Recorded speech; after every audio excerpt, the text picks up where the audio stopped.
باللہ من الشیطان الرجیم بسم اللہ الرحمن الرحیم رب اشرح لی صدری ویسر لی امری واحلل عقدۃ من لسانی یفقہوا قولی واجعل لی وزیرا من اہلی آمین یا رب العالمین۔ آج ہے ہمارا رکوع نمبر 25، یہ ترجمہ اور تفسیر۔ الحج اشہر معلومات، حج کے مہینے معلوم شدہ ہیں، یعنی حج کے مہینے کون سے ہیں؟ ذی-القعدہ، ذی الحج اور محرم۔ حج کا مہینہ بیچ میں آ جاتا ہے۔ یہ 3 مہینے ہیں جو لگاتار محترم ہیں۔ یہ چونکہ دور دراز کے سفر ہوتے تھے، اب بھی آپ دیکھیں کہ جو لوگ حج کے لیے جاتے ہیں وہ ذی-القعدہ سے ہی جانا شروع ہو جاتے ہیں اور حج کا مہینہ وہاں گزار کر پھر محرم میں واپس آ رہے ہوتے ہیں۔ تو اس طرح سے کہا کہ حج کے مہینے جو ہیں وہ معلوم شدہ ہیں، ان دنوں میں جو ہے لوگ حج کے لیے جا رہے ہوتے ہیں۔ لہٰذا فمن فرض فیہن الحج، تو جس نے اپنے اوپر ان دنوں میں حج لازم کر لیا، پھر حج کا مہینہ بیچ میں آ جاتا ہے، پھر حج کے مہینے میں بھی مخصوص ایام ہیں جن کو ایام حج کہا جاتا ہے، وہ ہے 8 ذی الحج سے لے کر 13 ذی الحج تک۔ تو کہا ایسے میں کیا ہے کہ وہ ان دنوں میں جس نے اپنے اوپر حج کو لازم کر لیا تو وہ کیا کرے؟ فلا رفث، تو نہ تو وہ بے پردہ ہو، یعنی مباشرت اور وہ چیزیں جو پیچھے ہم نے پڑھی نا کہ میاں بیوی کے تعلق جو رمضان کی راتوں میں جائز تھا وہ حج کے دنوں میں بہرحال جائز نہیں ہے۔ ولا فسوق، اور نہ وہ گالی دے۔ فسوق میں صرف نافرمانی، صرف گالیاں نہیں آتی بلکہ ہر وہ نافرمانی، وہ سب نافرمانیوں میں شامل ہیں، سب گناہوں کو شامل کیا گیا ہے، جس میں ہم دیکھتے ہیں کہ عبداللہ بن عمر جو ہیں وہ فسوق سے مراد وہ معاملات لیتے ہیں جو حالت حرام میں ناجائز ہیں۔ مثلاً جانوروں کا شکار کرنا یہ بھی منع ہے، بال یا ناخن کاٹنا، خوشبو کا استعمال کرنا، سلے ہوئے کپڑے پہننا، سر اور چہرے کو ڈھانپنا، یہ بھی حالت احرام میں جب آپ نے حج کے لیے احرام باندھ لیا تب اس میں وہ تمام کام بھی منع ہو جاتے ہیں، لہٰذا ایسا کوئی کام نہ دے۔ اس کے علاوہ اور بھی نافرمانی کے جیسے چغلی کرنا، غیبت کرنا، مال ناحق کھانا، لوگوں کے حقوق مارنا، پامال کرنا اور زیادتی کرنا، باطل طریقے سے لوگوں کی چیزوں پر قبضہ کر لینا، لڑائی جھگڑا کرنا، ولا جدال، اور لڑائی جھگڑا کرنا، یعنی نہ تو وہ بےہودگی کی کوئی بات کرے، نہ وہ گناہ کی کوئی بات کرے، نہ وہ جھگڑالو ہو، یعنی جھگڑے بھی نہ کرے،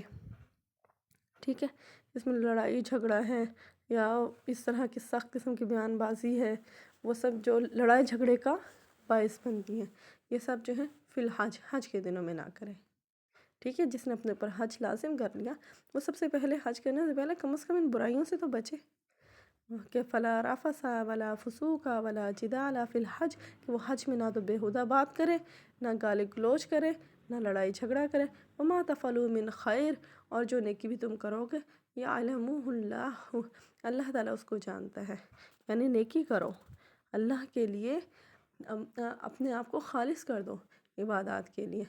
وَتَزَوَّدُوا فَإِنَّ خَيْرَ الزَّادِ التَّقْوَىٰ، اور تم زاد راہ لے لیا کرو، وَتَزَوَّدُوا، تم زاد راہ لے جایا کرو،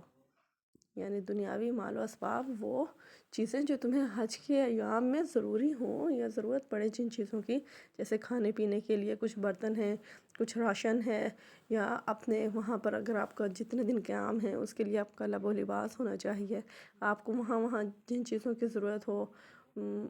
تو ان چیزوں میں جیسے صابن، تیل، شیمپو، جو بھی چیزیں مطلب وَتَزَوَّدُوا، تو اپنا زاد راہ لے جایا کرو، اپنے کپڑے، لباس وغیرہ، اپنی ضرورت کی تمام چیزیں، یعنی جتنے دن آپ نے وہاں قیام کرنا ہے تو اتنے دن میں آپ کو جن جن چیزوں کی ضرورت ہو وہ وَتَزَوَّدُوا، وہ زاد راہ لے جایا کرو، ساتھ میں پیسے بھی ہوں کہ وہاں سے کچھ لے کر جیسے کھانا پڑے، ان چیزوں کی بھی آپ کو اجازت دی گئی ہے۔ پہلے کے زمانے میں لوگ یہ دنیاوی ساز و سامان کو لے جانا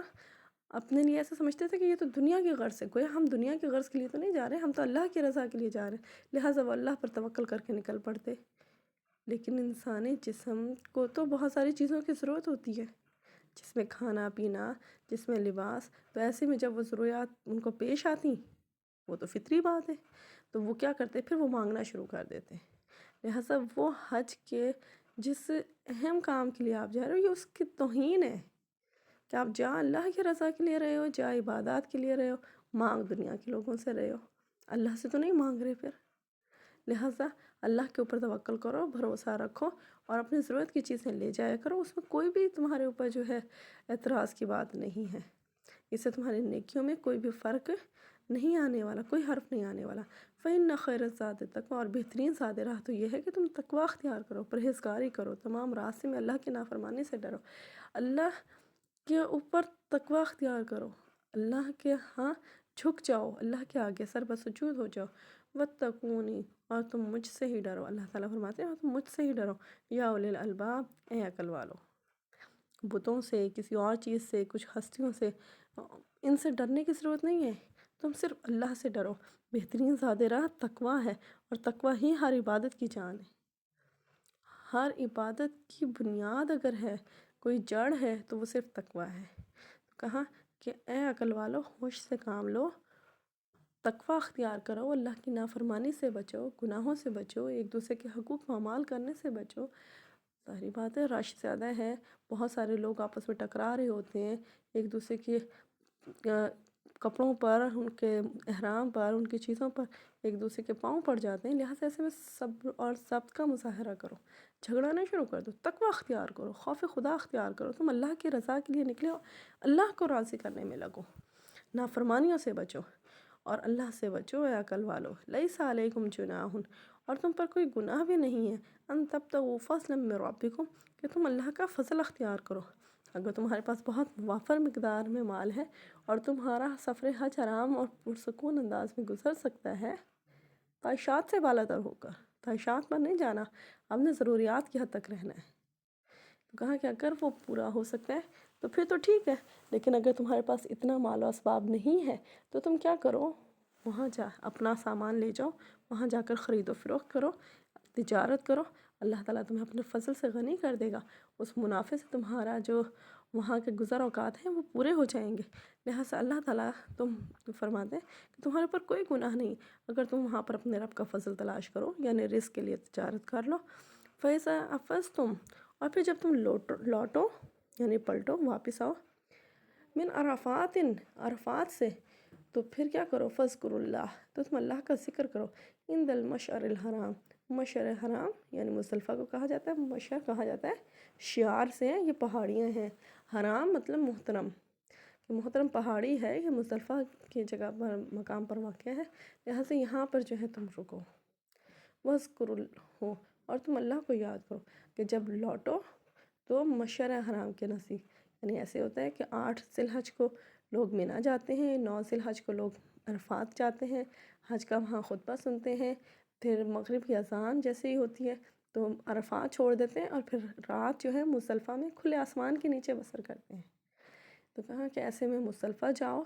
اور وہاں پر وَاذْكُرُوهُ، اور اللہ کو یاد کرو، کم زیادہ، کما ہداکم، جیسے کہ اس نے تمہیں ہدایت دی ہے، جس طرح سے بھی اللہ رب العالمین نے تمہیں ہدایت دی ہے، تھوڑا زیادہ یا ان آداب کو سامنے رکھتے ہوئے اللہ تعالیٰ کی عبادت کرو۔ پھر ثم وَإِن كُنتُم،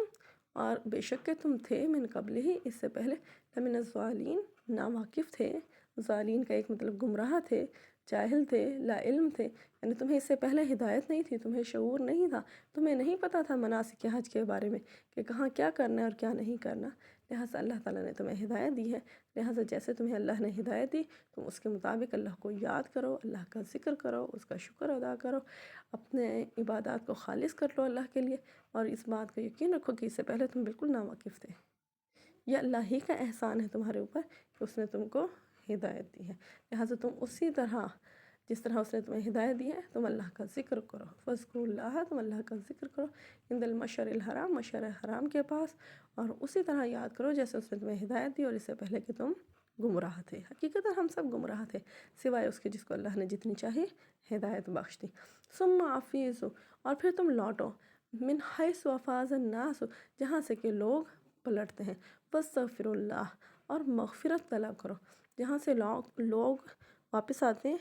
وہ اس سے کیا مطلب ہوا کہ تم بھی وہیں سے واپس آؤ۔ یہاں پر ہم دیکھتے ہیں کہ اس کے شان نزول میں عرب میں خاص کر قریش جو قبیلہ تھا،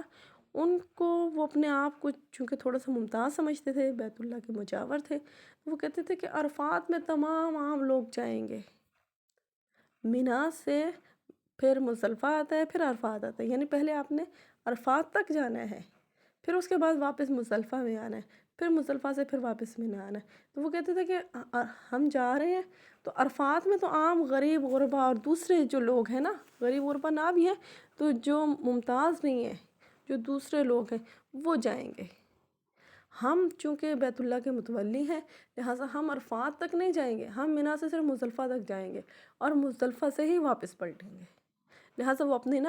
اپنے قبیلے کی الگ سے نمایاں شان ثابت کرتے تھے اور اس کو وہ اپنے لیے ایک امتیازی شان سمجھتے تھے۔ لہٰذا کہا کہ کیونکہ ہم عام لوگوں سے ذرا منفرد ہیں، ہماری حیثیت ذرا بالا تر ہے، لہٰذا ایسے میں کیا ہوگا کہ ہم ان کے ساتھ جا کر نہیں شامل ہوں گے، ہم عرفات تک نہیں جائیں گے، ہم کیا ہوگا مزدلفہ سے ہی واپس آ جائیں گے۔ لہٰذا اللہ تعالیٰ اس آیت میں فرما رہے ہیں ثم افیضوا، تم بھی وہیں تک جاؤ، تم بھی وہیں سے لوٹو، من حیث افاض الناس، جہاں سے کہ لوگ آتے ہیں، واستغفروا اللہ، اور اللہ سے مغفرت چاہو۔ اب تک تم کیا کرتے رہے؟ اپنی بڑائی اور تکبر کا جو تمہیں گھمنڈ تھا اور تمہاری جو جہالت تھی اس کی بنا پر جو تم نے گناہ کیے، واستغفروا اللہ، اللہ سے اپنے ان گناہوں کی مغفرت چاہو اور وہیں تک جاؤ جہاں تک لوگ جاتے ہیں۔ جب تمام لوگ عرفات میں جاتے ہیں تو تم بھی عرفات میں جاؤ، جب لوگ واپس پلٹتے ہیں عرفات سے مزدلفہ میں آتے ہیں تو پھر تم بھی مزدلفہ میں آؤ، پھر وہ مینا جاتے ہیں تو تم بھی مینا میں، یعنی جس طرح سے تمام لوگ مناسک حج ادا کر رہے ہیں اس طرح سے تم بھی کرو، واستغفر اللہ، اور اللہ سے اب تک جو ہو چکا سو ہو چکا، اس کے اوپر اللہ سے مغفرت چاہو، ان اللہ غفور رحیم، بے شک کہ اللہ تعالیٰ بخشنے والا ہے، اللہ تعالیٰ ضرور بخش دے گا، غفور رحیم، اور وہ رحم کرنے والا بھی ہے، وہ بخشنے والا بھی ہے اور رحم کرنے والا بھی ہے۔ لہٰذا تم ان کو اپنے گناہوں کی معافی چاہو اور اللہ سے بخشش طلب کرو۔ فَإِذَا قَضَيْتُم مَنَاسِكَكُمْ، ہاں، اور جب تم حج کے مراسم یا مناسک جو ہیں، حج کے جو ارکان ہیں، حج کے جو مناسک ہیں وہ ادا کر چکو، فَاذْكُرُوا اللَّهَ، تو تم اللہ کا ذکر کرو، كَذِكْرِكُمْ، جس طرح سے تم ذکر کیا کرتے تھے، آباءکم، اپنے باپ دادا کا۔ اب کیا ہوتا تھا، یہ چونکہ 8 کو گئے ہیں مینا، 9 کو گئے ہیں عرفات میں 9 کی رات کو واپس آئے ہیں مزدلفہ میں، رات وہاں قیام کی، اگلی 10 کی صبح کو انہوں نے جمرات کو کنکریاں ماری ہیں، طواف کعبہ کیا، طواف وداع جس کو کہا جاتا ہے، اور پھر انہوں نے حج کے احرام جو تھے وہ کھول دیے قربانی کی، یعنی مناسک کے حج جو ہیں وہ 10 کو مکمل ہو گئے۔ اب اس کا مطلب یہ نہیں کہ اب واپس اب گھر چلے جاؤ، اب یہ ہے کہ حج 10 ذی الحج کے بعد 2 دن کم از کم آپ نے مینا میں پھر ٹھہرنا ہے، 11 اور 12 ذی الحج کو بھی کم سے کم 2 دن، زیادہ سے زیادہ 3 دن۔ تو ان 2 دنوں میں لوگ وہاں کیا کرتے تھے، اب حج کے اراکین تو پورے ہو گئے، اب وہاں 2 دن رکنا ہے نا، لہٰذا تمام لوگ آئے ہوئے، تمام قبیلے کے، دنیا کے، ان کے سامنے وہ کیا کرتے، اپنے آباء و اجداد کے ذکر شروع کر دیتے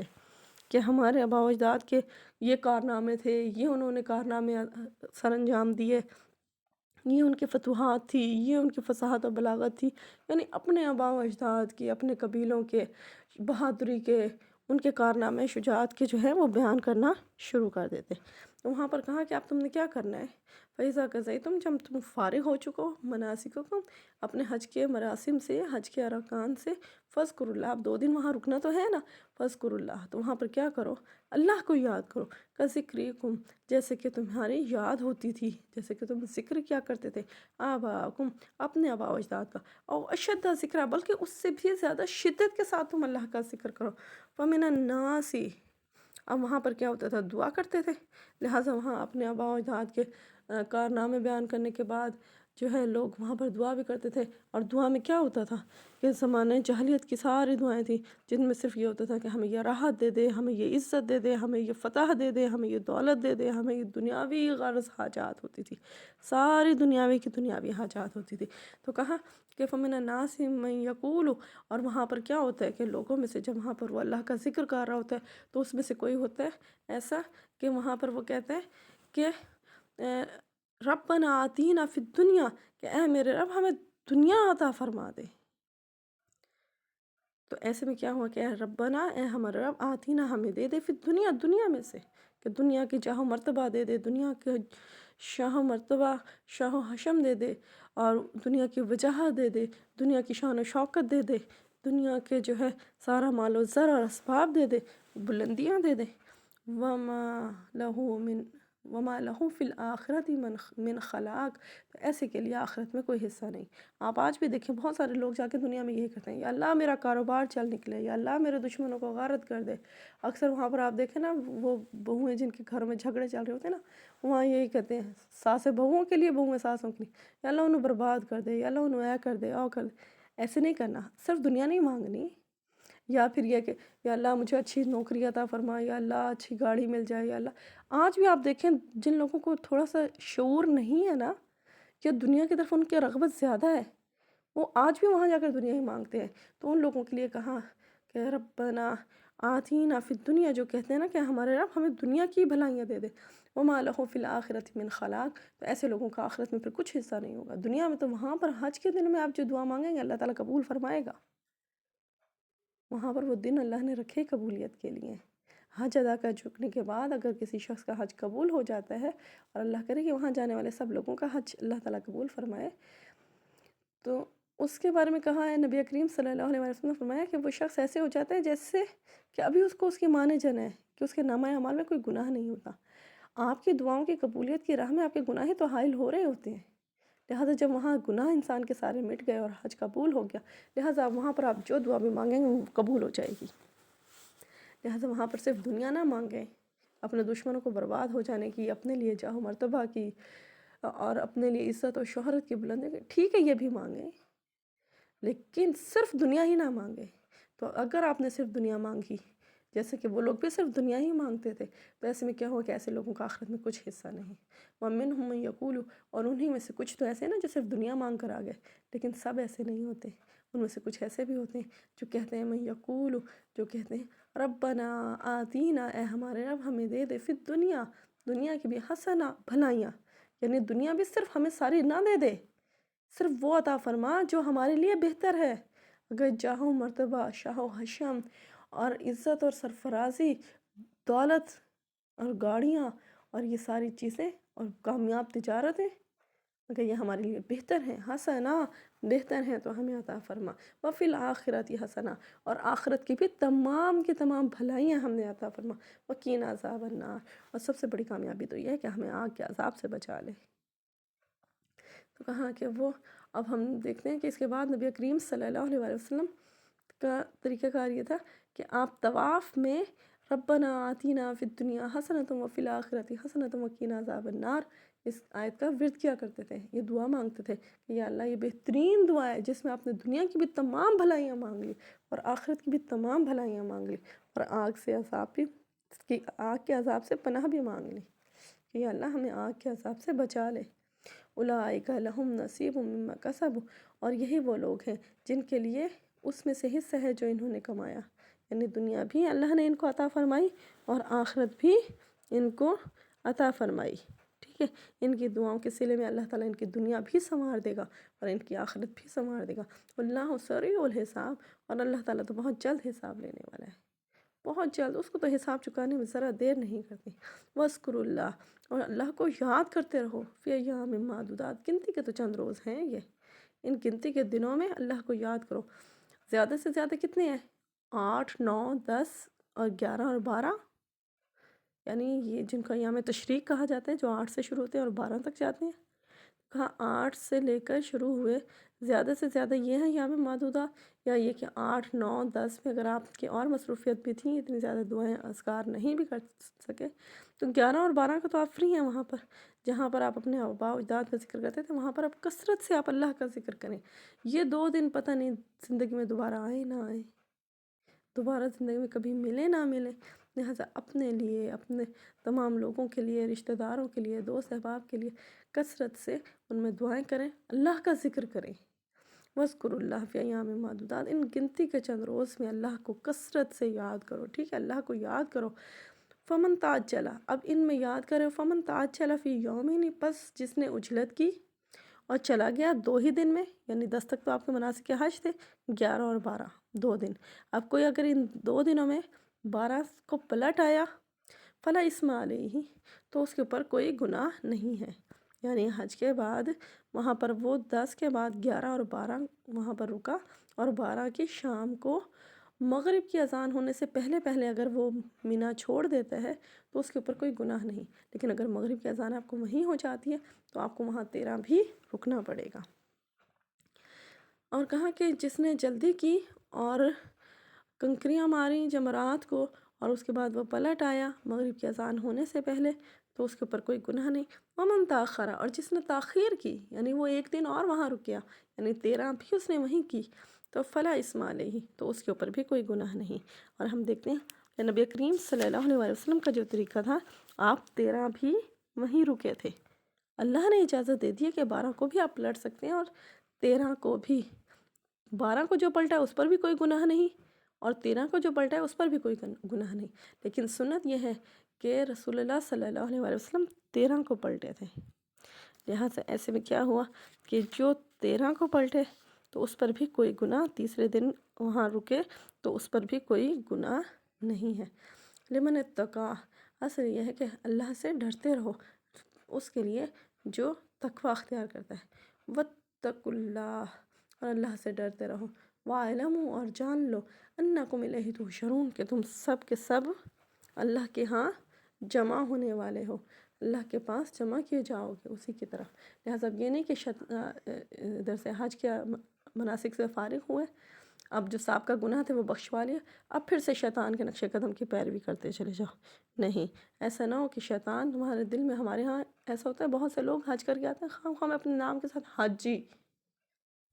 آپ نے اللہ کی عبادت کی ہے، آپ نے اپنا فرض ادا کیا ہے، تو آپ وہ فرض ادا کرنے کے بعد اپنے ساتھ حاجی، یہ تو حاجی ہے بھئی، حج کر کر آیا ہے بھئی، اپنے صاحب کا گناہ بخشوا آیا ہے، بس اب تو بہت ہو گیا۔ یہ جو شیطان ہے نا، یقین مانے ہماری انہی نیکیوں کے اوپر وار کرتا ہے، انہی کو ضائع کرواتا ہے۔ کہا تمہارے دل میں کہیں غرور اور تکبر پیدا نہ ہو جائے، اللہ سے ڈرتے رہو۔ کہ غرور تکبر کیا کہ ہاں میں نے تو حج کر لیا، میرے تو صاحب کا گناہ بخش دیے گئے، میں تو معاف ہو گیا، میں تو پاک صاف ہو گیا، اب مجھے کون ہے جو جہنم میں ڈال سکے، یا اب کون سا میرے نامہ اعمال میں گناہ رہ گئے، میں تو بہت نیک پارسا ہوں۔ نہیں، یہی نیکیاں، یہی غرور تکبر، یہی ریاکاری، یہی بناوٹ، یہی آپ کی منافقت کی آپ کی ساری نیکیاں کھا جائے گا، یہی تسنا اور بناوٹ آپ کی نیکیوں کو زائل کر دے گا۔ لہٰذا بچو ان سے کہ تم نے جو کچھ بھی کیا ہوگا، نیکیاں کی ہیں تو بھی، برائیاں کی ہوں گی تو بھی، کہ اللہ تعالیٰ کے ہاں تم ضرور جمع کیے جاؤ گے۔ اللہ سے ڈرتے رہو، جان رکھو کہ تم اس کی طرف جمع کیے جانے والے ہو۔ وَمِنَ النَّاسِ مَن يُعْجِبُكَ قَوْلُهُ فِي الْحَيَاةِ الدُّنْيَا، اور لوگوں میں سے کوئی ایسا بھی ہے جس کی بات تمہیں بھلی معلوم ہوتی ہے دنیاوی امور میں، دنیا کی زندگی میں۔ وَيُشْهِدُ اللَّهَ، اور وَيُشْهِدُ اللَّهَ، وہ اللہ کو گواہ بناتا ہے، عَلَىٰ مَا فِي قَلْبِهِ، جو کچھ اس کے دل میں ہے، وَهُوَ لَدُّ الْخِصَامِ، اور وہ سخت جھگڑالو ہے۔ یہاں پر ہم دیکھتے ہیں کہ ان آیات کے نزول کے وقت میں مدینہ میں ایک بہت بڑا منافق تھا، اس کا نام تھا اخنس بن شریک، اس کا تذکرہ ہے۔ بڑا فصیح و بلیغ آدمی تھا، چرب لسان تھا، بیٹھتا تھا، اس کی فصاحت و بلاغت سے، اس کی بات چیت کے اعتبار سے، اس کے طریقے سے، جو اس کی بات چیت کی جو چرب زبانی تھی اس کی، اس سے لوگ متاثر ہوتے تھے، اور وہ قسمیں کھا کھا کر اسلام کا دعویٰ کیا کرتا تھا، نبی سے محبت جتلاتا تھا کہ میں نبی کریم صلی اللہ علیہ وسلم سے محبت کرتا ہوں، اور جب آپ کی محفلوں سے اٹھ کر چلا جاتا تو پھر اسلام کو نقصان پہنچانے کی پوری کوشش کرتا۔ اس کی ساری تگ و دو اسی میں ہوتی تھی کہ کسی طرح فتنہ پیدا کرے، فساد پھیلائے، اور اللہ کی مخلوق کو اپنے ظلم اور زیادتی کا نشانہ بنائے، ان کو ایذا پہنچانے کی کوشش کرتا تھا۔ تو اس شخص کے بارے میں اللہ تعالیٰ نے اپنے نبی کو آگاہ کیا اس کے منافقت سے کہ اس کی چکنی چپڑی باتوں میں نہ آنا،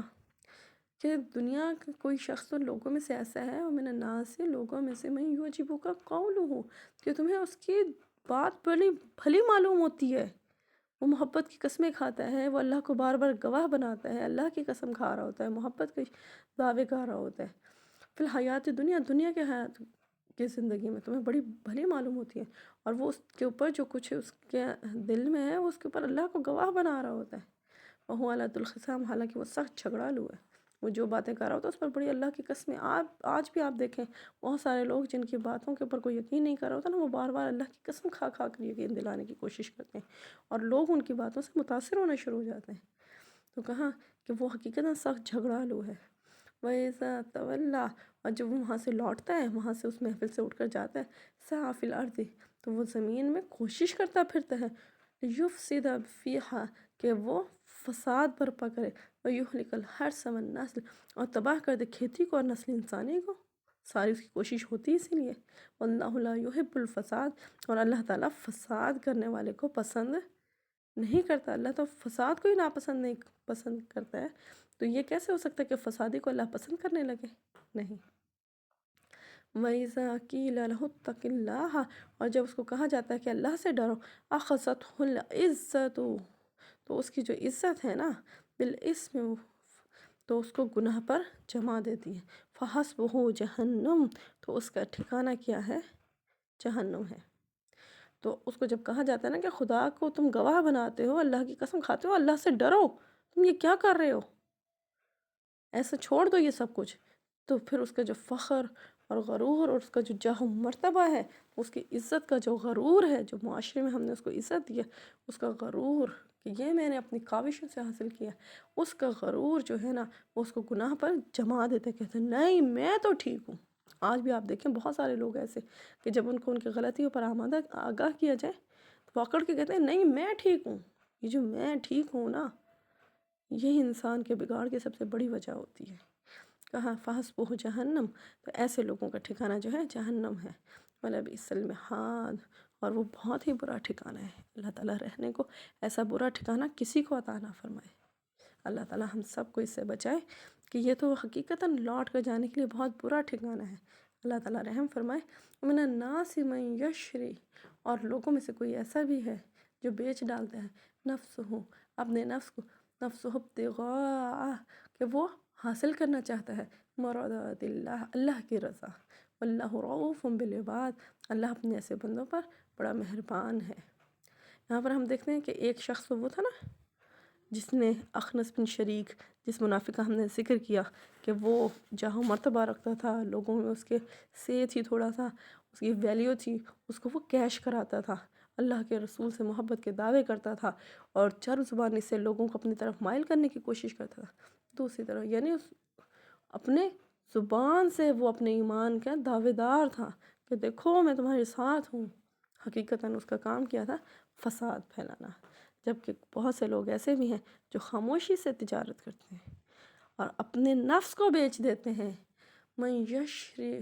کہ وہ بیچ دیتے ہیں نفسہ ابتغاء، کہ وہ حاصل کرنا چاہتے ہیں اپنی ذات کو بیچ کے، کیا حاصل کرنا چاہتے ہیں؟ مرضات اللہ، اللہ کی رضا کو،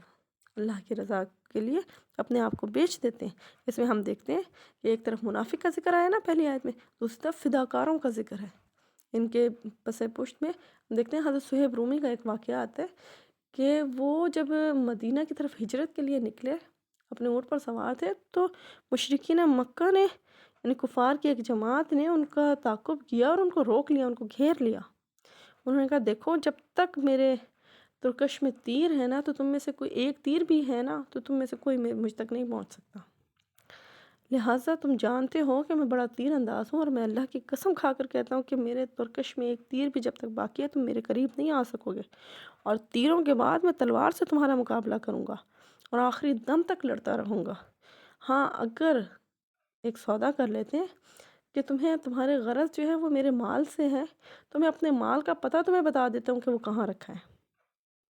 جو مکہ میں ہے، میں تمہیں اس مال کا پتہ بتا دیتا ہوں، تم وہ مال مجھ سے لے لو اور مجھے چھوڑ دو، مجھے جانے دو۔ اس پر قریش جو تھے وہ راضی ہو گئے، انہوں نے کہا ٹھیک ہے تو ہمیں اپنے مال کا پتہ بتا، ہم مال لے لیتے ہیں، جا تجھے آزاد کیا، تو چلا جا۔ حضرت صہیب جو ہے ایسی صورت میں کیا ہوا، انہوں نے اپنے مال کا پتہ ان کو بتایا، اور وہ قوم جو تھی وہ واپس پلٹ گئی، حضرت صہیب کا راستہ چھوڑ دیا۔ ایسے میں حضرت صہیب جو ہے رضی اللہ تعالیٰ عنہ، وہ صحیح سالم رسول اللہ کے پاس پہنچے اور آ کر اپنا یہ واقعہ بیان فرمایا۔ اس پر آپ صلی اللہ علیہ وسلم نے 2 مرتبہ یہ فرمایا کہ تمہارا بیوپار نفع بخش رہا، یعنی تمہاری تجارت جو ہے وہ ایسی ہے جو تمہیں فائدہ دے گی۔ لہٰذا ایسے میں کیا ہوا کہ واللہ رؤوف بالعباد، کہ اللہ تعالیٰ تو اپنے بندوں پر بڑا مہربان ہے۔ انہوں نے اپنی ذات کا، وہ تو ان کو مارنے آئے تھے نا، انہوں نے اپنے مال سے اپنی ذات کا سودا کر لیا، اپنا مال دے دیا اور اپنی جان خرید لی اپنے ہی مال کے بدلے میں۔ کہا کہ مجھے چھوڑ دو اور یہ مال و اسباب سب کچھ تم لے لو۔ کہا ایسے لوگوں پر جو ہے اللہ تعالیٰ بہت مہربان ہے۔ ایک طرف منافق کا ذکر ہے، ایک طرف مومن کا ذکر ہے۔ یا ایھا الذین آمنوا، اے لوگو جو ایمان لائے ہو، ادخلوا فی السلم کافہ، پورے کے پورے داخل ہو جاؤ اسلام میں۔ ولا تتبعوا خطوات الشیطان، اور شیطان کے نقش قدم کی پیروی نہ کرو۔ انہ لکم عدو مبین، بے شک وہ تو تمہارا کھلا دشمن ہے۔ ادخلوا فی السلم کافہ، کہ پورے کے پورے داخل ہو جاؤ، مین تمہارے ہاتھ، پاؤں، آنکھ، ناک، کان، دل، دماغ، ہر چیز جو ہے وہ اطاعت الہیہ کے اندر ہونا چاہیے۔ ایسا نہ ہو کہ ہاتھ اور پاؤں سے تو تم احکام اسلامیہ بجا لاؤ مگر دل اور دماغ اس پر مطمئن نہ ہو، یا یہ کہ دل اور دماغ تو مطمئن ہو مگر ہاتھ، پاؤں اور اعضائے بدن کا عمل جو ہے وہ اس کے برعکس ہو۔ وہ آپ کا جو ہے بدن وہ اس پر جھکنے کے لیے تیار ہی نہ ہو۔ یعنی آمنت باللہ تو کہہ دیا، پر یا ایھا الذین آمنوا، کہ ایمان تو لے آؤ، آمنوا وعاملوا الصالحات، وہاں پر عمل میں کمزور ہو، یا عامل الصالحات جو ہیں وہ صحیح نہیں ہے۔ تو کہا کہ ایسا کبھی نہ ہو، اسلام کو جب تم نے قبول کیا ہے تو مکمل طور پر قبول کرو۔ یہ بھی نہ ہو کہ تم دل سے قبول کرو اور عمل سے نہ کرو، یا عمل سے کرو تو دل سے نہ کرو، یا یہ بھی نہ ہو کہ تم بعض حصوں کو تو قبول کرو اور بعض کو نہ کرو، جس طرح یہود و نصارہ کرتے تھے کہ جو احکام ان کی مرضی کے مطابق ہوتے تھے ان کو قبول کر لیتے تھے، جو مرضی سے ٹکراتے تھے، خواہش نفس سے ٹکراتے تھے، ان کو چھوڑ دیتے تھے۔ لہٰذا اسلام تو نام ہی اس چیز کا ہے کہ آپ مکمل طور پر اپنی زندگی کے ہر پہلو پر اسلام کو نافذ کر دیں اور جاری کر دیں، خواہ اس کا تعلق عقائد سے ہو، عبادات سے ہو، معاملات، معیشت سے ہو، معاشرت سے ہو، حکومت سے ہو، سیاست سے ہو، تجارت سے ہو، کسی بھی حوالے سے ہو، عائلی زندگی میں ہے، انفرادی حیثیت سے یا اجتماعی حیثیت سے۔ اسلام تو مکمل نظام حیات کا نام ہے، لہٰذا تم پورے کے پورے اس کے اندر داخل ہو جاؤ۔ عبادات کو جو ہے وہ صرف مساجد تک یا ملا تک محفوظ نہ کر دو، محدود نہ کر دو۔ ہمارے معاملات اسلام کے وہ محدود نہیں ہیں کہ وہ مسجد تک یا ملا تک محدود رہ جائیں گے، نہیں، بلکہ ہر فرد ہے ملت کے مقدر کا ستارہ، ہر فرد جو ہے وہ اس میں کام کرے۔ دنیا اور آخرت کی تمام بھلائیاں ہر شخص کو چاہیے، لہٰذا ہر شخص اپنی زندگی کے ہر پہلو پر، ہر عمل پر دین کو جاری اور ساری کر دیں۔ یہی ہے یا ایھا الذین آمنوا ادخلوا فی السلم کافہ، کہ پورے کے پورے اسلام میں داخل ہو جاؤ اور شیطان کے طریقہ کار کی پیروی نہ کرو۔ شیطان تو تمہارا دشمن ہے، وہ کبھی چاہے گا کہ تم سیدھے راستے پر آ جاؤ۔ وہ تو یہ چاہے گا کہ جیسے وہ خود گمراہ ہوا اور جس طرح عذاب الہی کا مستحق ہوا، تم بھی اس کے ساتھ مل کر عذاب الہی کے مستحق ہو جاؤ، اور تمہیں جو فضیلت اور فرازی تمام مخلوق کے اوپر دی گئی ہے اس سے وہ تم کو گرا دینا چاہتا ہے۔ لہٰذا اپنے آپ کو مضبوط رکھو، دین کے اوپر قائم رکھو، اور شیطان سے تو دور رہو۔ اللہ تعالیٰ واضح کرتا ہے کہ انہو، بے شک کہ وہ، لکم تمہارا، عدو مبین، کھلا دشمن ہے۔ وہ چاہتا ہی نہیں ہے کہ تم بھلائیاں پالو، وہ چاہتا ہے کہ تم بھی اس کی طرح گمراہ ہو جاؤ اور عذاب الہی کے مستحق ہو جاؤ۔ فَإِن زَلَلْتُمْ، پھر اگر تم ڈگمگا گئی، من بعد، اس کے بعد کہ ما جاءتکم البینات، کہ جب کہ تمہارے پاس واضح احکام آ گئے، فَاعْلَمُوا، تو جان لو، ان اللہ عزیز الحکیم، کہ اللہ تعالیٰ غالب ہے اور حکمت والا ہے۔ صرف اللہ کا زور شیطان پر ہی نہیں چلتا، تمہارے اوپر بھی چلے گا۔ اللہ تعالیٰ تمہیں بھی پکڑ لے گا، اور اس کی، اب اگر وہ تمہاری گمراہیوں پر تمہیں چھوڑے ہوئے تو یہ اس کی حکمت کا تقاضا ہے کہ وہ تمہیں ڈھیل دے رہا ہے۔ اس میں تم اس کی کمزوری، اس کی حکمت کو اس کی کمزوری نہ سمجھو۔ وہ زبردست طاقت رکھتا ہے لیکن ہر جگہ اپنی طاقت کا مظاہرہ نہیں کرتا، یہی اس کی حکمت ہے۔ هل ينظرون، کیا وہ انتظار کر رہے ہیں اس دن کا، الا یہ کہ ان یاتیہم اللہ، کہ اللہ تعالیٰ آ جائے ان کے پاس، فی ظلال، سائبانوں میں، من الغمام، بادلوں کے سائے میں آ جائے، والملائکۃ، اور اس کے فرشتے آ جائیں، وقضی الامر، اور معاملہ ہی قصہ ہی طے ہو جائے. جس دن اللہ آ گیا، اس کے فرشتے آ گئے، تو پھر کیا رہ جائے گا؟ اس دن کا انتظار کرو کہ اللہ آئے اور فیصلہ کرے. اس دن تو پھر فیصلہ کرنے کے لیے رہ کیا جائے گا؟ اس دن تو ایمان لانا تو کام ہی نہیں دے گا. یہ تو کیا اس دن کا انتظار کر رہے ہیں یہ؟ نہیں. اس دن کے آنے سے پہلے پہلے اپنے جو ہے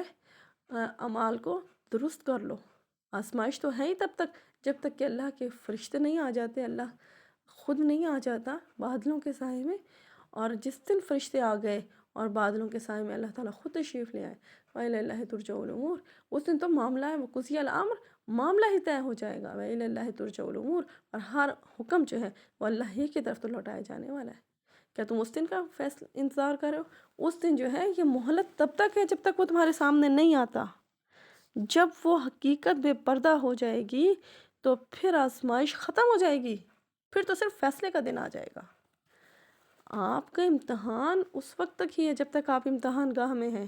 امتحان گاہ سے نکلنے کے بعد آپ جو مرضی کر لیں پھر آپ کچھ نہیں کر سکتے. پھر آپ صرف رزلٹ کا ویٹ کریں. اسی طرح آپ دنیاوی زندگی میں امتحان گاہ میں ہیں. لہٰذا کیا کریں کہ انتظار نہ کریں بلکہ اپنے اعمال کی اصلاح کریں، اس کی درستگی کے لیے کوشش کریں، ایفرٹس کریں. جس دن وہ ساری حقیقتیں سامنے آ گئی، حل ینظرون، کیا تم اس کا انتظار کر رہے ہو کہ اللہ تمہارے سامنے آ جائے یا اس کے فرشتے آ جائیں؟ یقین مانو جس دن یہ آثار ظاہر ہو گئے نا، اس دن عمل بے معنی ہو جائے گا. اس دن صرف حساب کتاب ہوگا. عمل کی مہلت جو ہے وہ ختم ہو جائے گی. یہ پوشیدہ حقیقت جس دن بے نقاب ہو گئی، اس دن تو تم خود اللہ تعالیٰ کو، اللہ کو تو نہیں خیر، اللہ کے فرشتوں کو دیکھ لو گے، اللہ کی آواز سن لو گے، اللہ کا غضب دیکھ لو گے، اللہ کے نعمتیں بھی دیکھ لو گے اور اللہ کے عذاب بھی دیکھ لو گے. جنتیں بھی دیکھ لو گے اور جہنم بھی دیکھ لو گے اور اپنا انجام بھی دیکھ لو گے کہ ہم نے کیا کیا اور کیا نہیں. لہٰذا جب تک حواس میں وہ چیزیں نہیں آتی تب تک مہلت امتحان باقی ہے، آزمائش باقی ہے. اس مہلت امتحان میں ہی تو عمل کرنا ہے، اس میں ہی تو یقین لانا ہے. لہٰذا اب عمل کرو، اپنے عمل کی اصلاح کرو، ایمان لاؤ، عامل الصالحات کرو. ایمان کی مہلت ہی جب تک ہے، اور جب وہ گھڑی سامنے نہیں آتی جب تک آپ کام کرتے رہیں. آپ کا ہر عمل، آپ کی توبہ بھی قبول ہوگی اور آپ کی اصلاح بھی قبول ہوگی. لیکن جب وہ دن آ گیا تو پھر تو نہ تو کسی کو توبہ اس کی فائدہ دے گی، نہ ایمان لانا اس کو کوئی فائدہ دے گا. اس دن تو صرف فیصلہ کیا جائے گا. اس دن تو صرف رزلٹ اناؤنس کیا جائے گا کہ اس کا یہ عمل ہے اور اس کا یہ بدلہ ہے اور اس کا یہ عمل ہے اور اس کا یہ بدلہ ہے. رزلٹ کے دن سے پہلے پہلے حالت امتحان میں آپ نے کام کرنا ہے. رزلٹ والے دن ایمان لانا، رزلٹ والے دن جس دن کوئی بچہ فیل ہو جائے، اب وہ کہے میں اب پڑھتا ہوں یا میں اب نہیں، اب تو رزلٹ آ گیا، اب تو آپ فیل ہو گئے ہو، ڈکلیئر ہو گئے ہو. اب تو فیصلہ ہو گیا کہ آپ فیل ہیں. اللہ نہ کرے کہ ہم فیل ہو جانے والوں میں سے ہوں. اللہ کرے ہم کامیاب ہوں، اس دن سرخرو ہوں، اپنے اللہ کے آگے، اپنے نبی کے آگے ان کی شفاعت کے حقدار بن سکیں. آمین یا رب العالمین. آج کا ہمارا رکوع نمبر 25 مکمل ہوا. السلام علیکم ورحمۃ اللہ وبرکاتہ.